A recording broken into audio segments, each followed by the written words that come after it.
बातमी राज्यात वाढलेल्या तापमानाची। अकोला, वर्धा आणि अमरावतीमध्ये सर्वाधिक तापमानाची नोंद झाली आहे। तर आतापर्यंत उष्माघाताने 10 जणांचा मृत्यू झालाय। जगातील 100 सर्वात उष्ण शहरांपैकी 95 शहरं एकट्या भारतामध्ये असून बहुतांश भागांमध्ये पारा 46 अंशांच्या पार गेलाय। पाहूयात। देशात राजस्थानपेक्षा महाराष्ट्रात सर्वाधिक तापमानाची नोंद झाली आहे।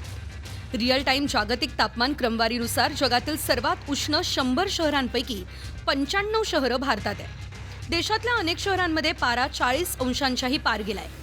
बऱ्याच ठिकाणी पारा 45 अंशांच्या जवळ आहे।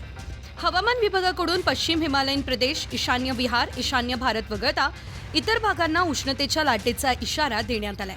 आतापर्यंत उष्माघाताचे 10 बळी गेल्याची दुर्दैवी घटना घडली आहे। तिकडे विदर्भ उष्णतेमुळे तापलाय।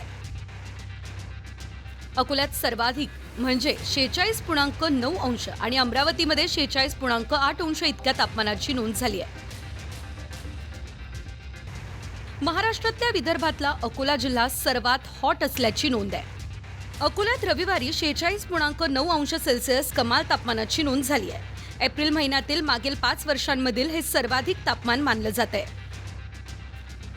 अकोल्याच्याच खालोखाल अमरावतीमध्ये 46.8 इतक्या तापमानाची नोंद झाली, तर मागील 7 वर्षांचा रेकॉर्ड मोडल्याचंही सांगितलं जात आहे।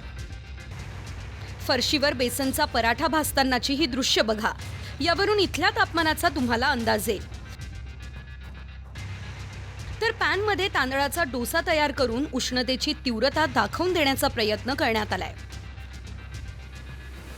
वर्धा जिल्ह्यात 46.4 अंश सेल्सिअस तापमानाची नोंद झाली। धुळे जिल्ह्यात तापमानाचा पारा तब्बल 45.1 अंशावर पाहायला मिळतोय। प्रथमच एवढ्या मोठ्या प्रमाणात तापमान वाढल्यानं रस्ते निर्मनुष्य झाल्याचं पाहायला मिळालंय। नंदुरबार आणि बुलढाणा जिल्ह्यातलं तापमान 43 अंश सेल्सिअस इतकं होतं। पुढील काही दिवस तापमानात चढ उतार राहील असा अंदाज हवामान खात्यानं वर्तवलाय। नागरिकांनी आवश्यक ती काळजी घेऊनच घराबाहेर पडावं असं आवाहन जिल्हा प्रशासनानं केलंय। नंदुरबार जिल्ह्यात गेल्या 6 महिन्यांमध्ये भूजल पातळी घसरल्याचीही चिंताजनक बाब समोर आली आहे।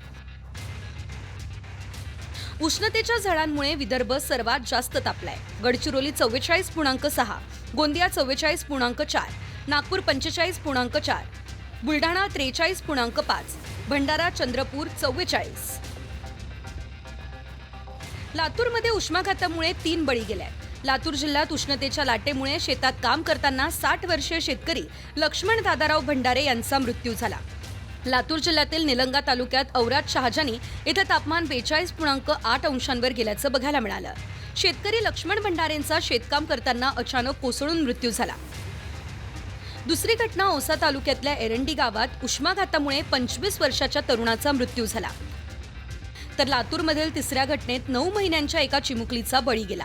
याआधी परभणी, नागपूर, अकोला, अहिल्यानगर, अमरावती आणि नाशिकच्या सिन्नरमध्ये उष्माघातामुळे मृत्यू झाल्याची माहिती आहे। पुण्याच्या जुन्नर तालुक्यातही शेतात काम करताना एका महिलेचा उष्माघातानं दुर्दैवी मृत्यू झालाय।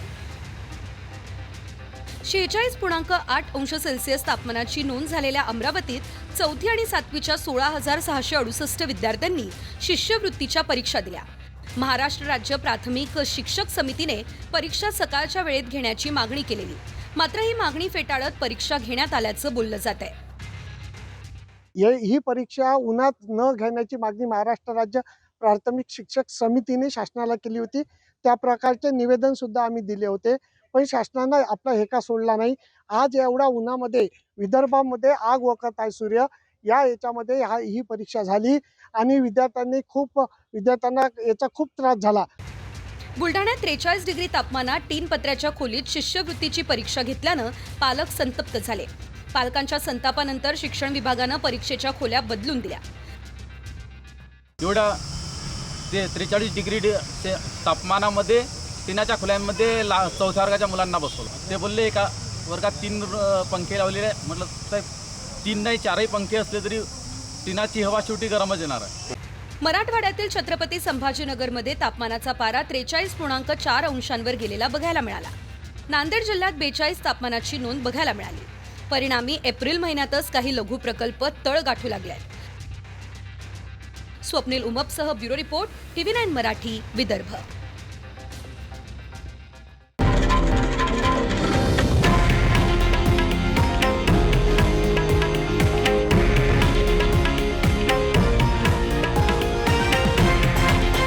हे आहे देशातील नंबर 1 न्यूज नेटवर्क आणि आपण पाहत आहात TV9 मराठी, एकमेव.